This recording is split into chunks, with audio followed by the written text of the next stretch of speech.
겉과 속이 다른 위선. 우리 매일 성경 본문을 따라서 겉과 속이 다른 위선이란 제목으로 함께 말씀을 나누겠습니다. 여러분, 위선 하면 아마 많이 들어보셨을 겁니다. 위선적이다 할 때 위라는 건 이제 겉으로 드러나는, 행위 할 때 그 위자죠. 겉으로 드러난다. 근데 겉으로 드러나는 게 어떻게 하냐? 착하다. 그러니까 겉으로 착하게 드러난다. 겉으로는 착한 척한다.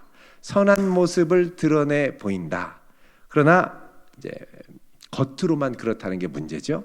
속은 어떻습니까? 악하고 더럽다라는 겁니다. 모든 사람, 죄인, 하나님을 떠난 죄인은 위선적일 수밖에 없습니다. 아무리 훌륭해 보인다 하더라도 그 속에는 자기도 모르는 위선적인 모습들이 감추어져 있기 쉽죠. 요즘 뉴스에도 보면은 시끄럽습니다만 이제 장관, 나라의 전체를 이끌고 갈 장관 후보가 자신의 재산을 올인해서 부동산을 이제 투기를 했는데 이게 시세 차익이 무려 10억 원이 이상 된다. 이게 드러나서 이제 나중에 후보에서 이제 사퇴를 한 게 뉴스에 나왔었죠. 또 현재 이 부동산을 억제하기 위해서 지난 한 20개월 동안 11차례나 부동산 투기 억제 대책을 쏟아내면서 가능한 집이 여러 채 있는 분들은 파시라, 장관들이 나와서 이렇게 얘기를 했었습니다만, 조사를 해보니까 장관들의 30% 이상이 3채 이상의 다주택 보유자임이 드러나게 됐습니다. 그래서 보통 이제 내로남불이라고 그러죠. 내가 하면 로맨스, 남이 하면 불륜. 문제가 뭐냐? 여러분, 이거는 어떤 정권의 어떤 사람이 와도 마찬가지입니다. 하나님을 떠난 죄인이면 겉은 아무리 깨끗한 척하고 괜찮은 척해도 속이 망가져 있을 가능성이 크다라는 것이죠. 아무리 괜찮아 보이는 것처럼 해도 속이 깨끗하지 않은 상태에서는 아무리 감추려고 해도 결국은 다 드러나게 되어 있습니다. 예수님 당시에 서기관들과 바리새인들이 이런 지도자들이었습니다. 이들이 갖춰야 될 핵심 덕목은 뭐냐? 경건, 거룩이었죠. 당연합니다. 왜? 영적 지도자들이니까. 그런데 이런 이들을 향해서 예수님은 뭐라 그러냐? 외식하는 이들이여 화 있을 것이다 말씀합니다. 외식, 겉만 보기에 좋게 꾸며낸다라는 것이죠. 여러분, 예수님이 원하시는 건 뭘까요? 겉은 그렇다 하더라도 속이 깨끗해지는 걸까요? 속은 더러워도 겉은 깨끗해지시는 걸까요? 아니면 겉과 속이 다 깨끗해지는 걸까요? 헷갈리나요? 겉만 깨끗하다, 속만 깨끗하면 된다. 이왕이면 겉과 속이 다 깨끗해라.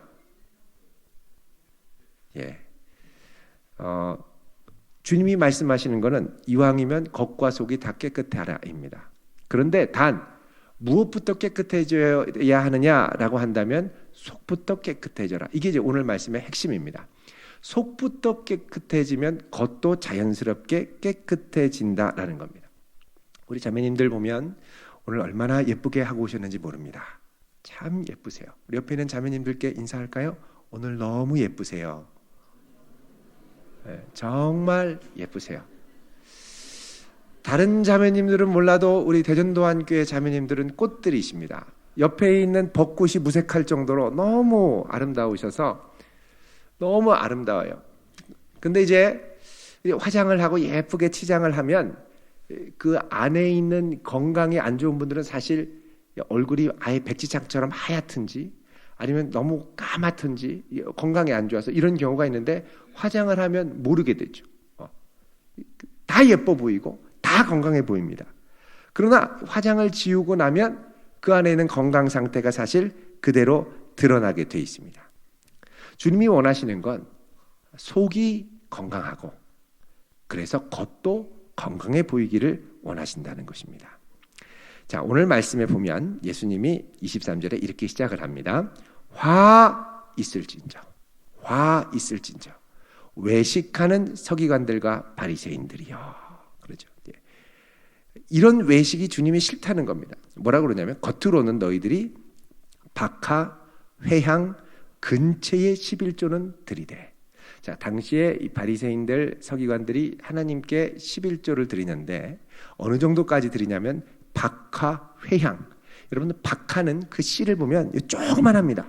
이런 씨앗들도 내가 이만큼 거두면 하나님 앞에 정확하게 10의 1을 떼서 드린다고 이걸 다 세서 분류했어요. 그렇게 꼼꼼하게 철두철미하게 박하 11조, 회향 11조, 근체 11조 이런 것까지 철두철미하게 다 11조를 해서 드린다고 하지만 너희들은 율법에 정말 중요하게 담아야 할 것, 하나님의 공의, 긍휼, 믿음, 이거는 저버렸다는 겁니다. 그럼 11조 하지 말라는 거냐? 아니라는 거죠. 주님은 뭐라 그러냐? 그러나 이것도 행하고 저것도 버리지 말아라. 그러니까 주님이 원하시는 건 뭐냐? 바른 중심으로 바른 11조 생활을 하기 원하신다는 겁니다. 바른 중심으로 바른 믿음 생활을 함께 하길 원하시는 거예요. 그러니까 바른 마음과 바른 형식을 함께 갖추는 것이 중요합니다. 우리 청년의 때에 바른 믿음과 바른 형식을 같이 갖출 수 있기를 바랍니다. 우리 청년들 하나님 앞에 바른 마음으로 예배드리러 올 수 있기를 바랍니다. 물론 우리 청년들 중에는 교회에 여러 가지 목적, 밥 먹기 위해 교회 올 수도 있고 내가 마음에 드는 이성을 만나기 위해 올 수도 있지만 하나님을 제일 기쁘게 예배하기 위해 오는 줄로 믿습니다. 그 중심을 평생 잊지 말기를 바랍니다. 잘 지키셔야 돼요. 근데 동시에 예배 올 때 하나님께 갖추어야 할 것들, 어떤 분은 꼭 예배 설교 시작하기 전에 오시는 분이 있죠. 드리는 시간도 하나님 앞에 잘 떼어서 드려야죠. 그리고 하나님께 내게 주신 소득의 11조도 잘 드리는 연습을 해야 되겠죠. 우리는 극장에서 상영 시간 5분만 늦어도 난리 납니다. 막 항의하고 표 물어내라 막 이러죠. 그런데 하나님 앞에 5분 10분 듣는 건 그저 은혜로 그냥 지나갑니다. 다른 말로 하면 내 안에 하나님을 향한 좀 더 엄격한 부분들, 내가 하나님 앞에 드리기 위해 좀 더 엄격해져야 할 부분을 지킬 필요가 있다는 것이죠.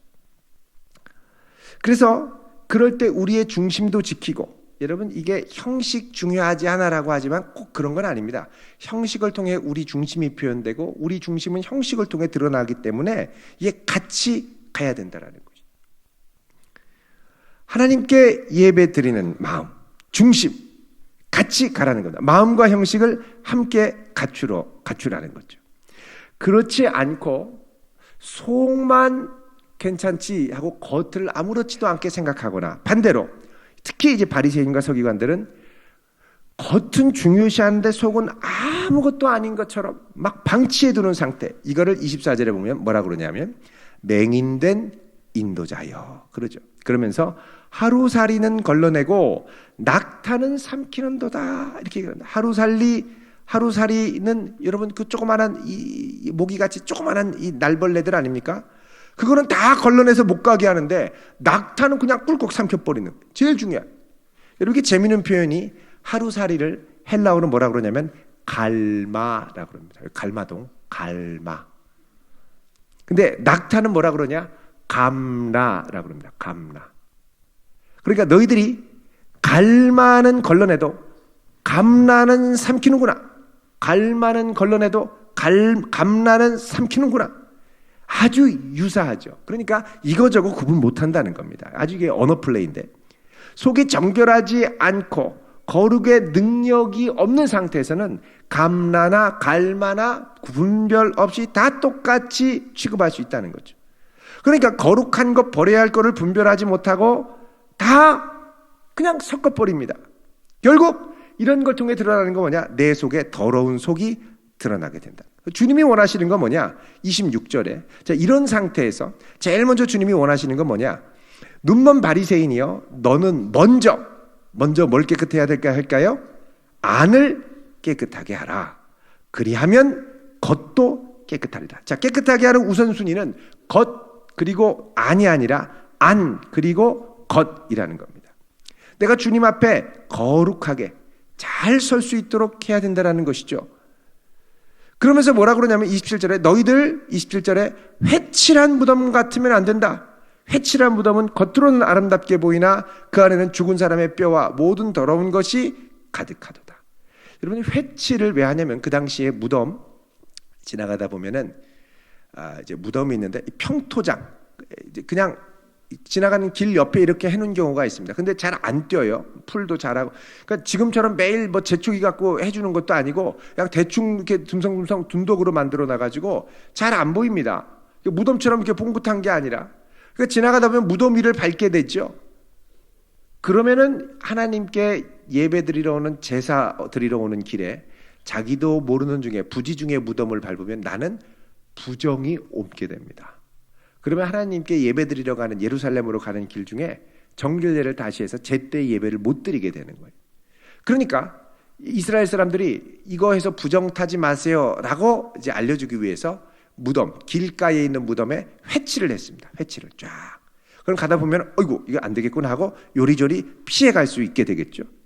그래서 이 회칠을 하는 이걸 보고 뭐라 그러냐? 너희들 회칠한 무덤과 같다. 겉으로는 깨끗해 보이고 회칠하면 딱 눈에 띄죠. 깨끗해 보입니다. 근데 속은 뭐가 있어요? 부패한 시신이 가득 차 있다라는 거죠.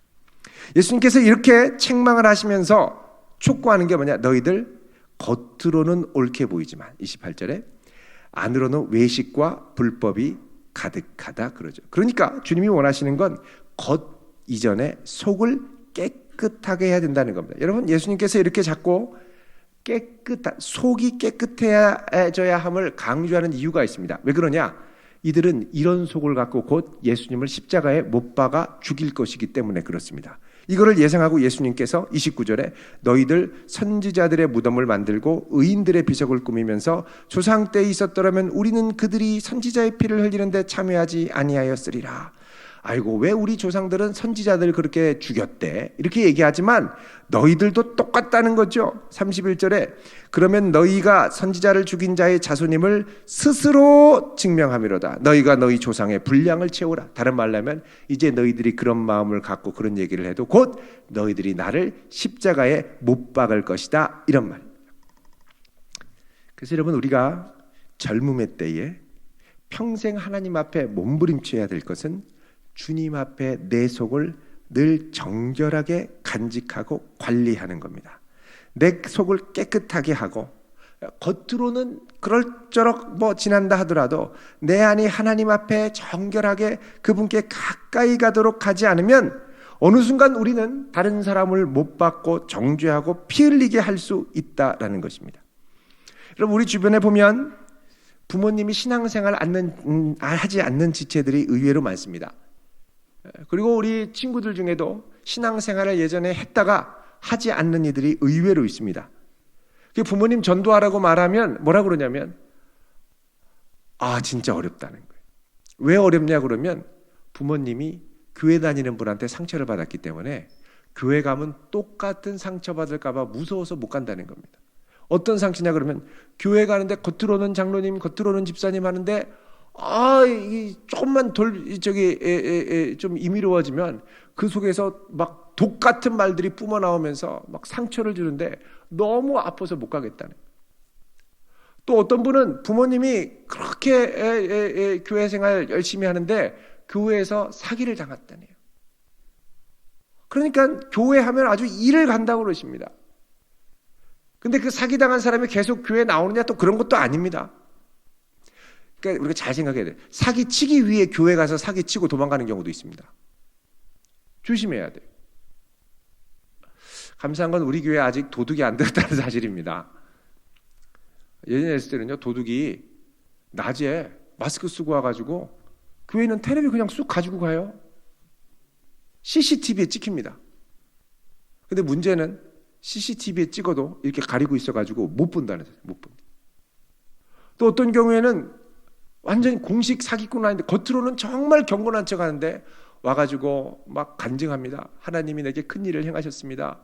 기적적으로 복을 주셔서 몇십억을 벌게 하셨습니다. 몇백억이 이제 곧 들어옵니다. 내가 이전에 하나님께서 복 주셔가지고 이렇게 해가지고 교회에 있는 빚을 다 갚았습니다. 이번에도 하나님이 복 주시면 그렇게 될 줄로 믿습니다. 아멘! 그럼 막 박수치고. 그럼 이제 그 교인들이 잘 되길 위해서 기도하지 않겠습니까? 그러다가 한 일주일 후에 그분이 목사님을 찾아옵니다. 목사님, 곧 하나님께서 응답해 주실 것 같습니다. 몇백억이 이제 들어옵니다. 그러면 교회 빚은 제가. 그런데 서류가 조금 복잡한 게 있는데 도장을 잠깐 빌려주십시오. 그리고 목사님이 고민하다가 다른 목사님한테 이런 경우가 있는데 어떠냐? 그랬더니 그 선배 목사님이 딱 듣다가 오, 그거 사기꾼이네 이렇게 말씀을 하셨습니다. 근데 간증이 너무 리얼하고 너무 은혜로워서 절대 사기꾼이라는 생각을 못했던 거죠. 그래서 일단은 도장을 주지 않았습니다. 기다려 주십시오. 사정이 있고 아직 교회 재정부장이 계셔서 그건 어려울 것 같습니다. 목사님, 하나님의 역사가 곧 터지는데 이렇게 하는 목사님이 하나님의 역사를 막는 겁니다. 안 주니까요. 나중에 화를 내시더라고요. 나중에 사기꾼이라는 게 드러나서 다행히 교회에 피해는 주지 않고 이분은 바람과 함께 사라졌습니다. 그러니까 여러분, 교회 다닌다고 사기치는 게 아니라 사기치기 위해 교회에 오는 사람도 있는 줄 믿으시기 바랍니다. 교회라고 막 다 나쁘고 교회는 사기꾼이 막 가끔씩 그런 분들 계세요. 근데 가끔씩 그렇게 막 목적을 갖고 이상하게 하는 분들도 계시더라니까요. 여러분, 중요한 건 뭐냐면 우리 안에 속을 끊임없이 깨끗하게 하는 것에 우리가 정말 집중해서 우리 속을 주 앞에 정결하게 하지 않으면 내가 예상치 못한 때에 나의 더러운 것들이 나도 모르게 툭 다른 사람에게 튀어갈 때가 있습니다. 성경에 보면 선한 사람은 그 마음에 쌓은 선에서 선을 내고 악한 사람은 그 마음에 쌓은 악에서 악을 낸다 그러죠. 여기 선을 낸다라고 할 때 내는 건 발로라고 그래서 발로는 던지는 거고요. 에크는 from입니다. 그러니까 나도 모르게 착한 사람, 그 안에 선한 은혜가 있는 사람은 나도 모르게 한 마디 툭 던지는데 은혜의 말을 하고요. 툭 던졌는데 정말 은혜의 행위를 하는 거예요. 근데 자기도 모르게 악을 쌓고 좋지 못한 것들을 쌓은 사람은 말을 툭 하는데 이상한 말을 하고 말을 툭 하는데 기분이 무지하게 나쁘고 툭 하는데 다른 사람 속을 상하게 하고 상처 주는 말만 하게 되는 거죠. 왜 그렇습니까? 그 안에 쌓은 것이 나도 모르게 나오기 때문에. 그 주님은 어떻게 하냐? 속을 깨끗하게 하라는 거예요. 그 깨끗한 것들을 쌓으라는 거예요. 여러분, 더러운 마음의 특징은 뭐냐? 이 모든 걸 통해 나의 유익을 구하는 마음입니다. 나만을 위하는 거죠. 반면에 깨끗한 마음은 뭐냐? 하나님의 영광을 위해 다른 사람의 유익을 위해 사용하려는 마음들입니다. 여러분, 지금 내 안에 열심히 달려가는 것들이 있습니다. 공부도 그렇고 스펙도 그렇고 시험도 봐야 되고 관계도 인맥도 잘해야 되고요. 여러 가지가 있습니다. 근데 이게 결국은 내가 잘 되기 위한 것만이라면 우리는 자칫하면 삐딱해질 수가 있습니다. 근데 이게 결국은 이 모든 걸 통해서 물론 나도 잘 돼야 되겠지만 하나님의 영광을 위해서 내 이웃을 위해서 가는 곳으로 귀결되어야 끝까지 하나님 앞에 아름답게 쓰임받을 수 있을 줄로 믿습니다. 겉은 일단 두 번째고요. 속이 정결해지기를 바랍니다. 그 동기가 순수하고 깨끗할 때 중심을 보시는 하나님께서 우리의 중심을 사용하시고 우리의 걸음을 인도하실 줄로 믿습니다. 기도하겠습니다. 거룩하신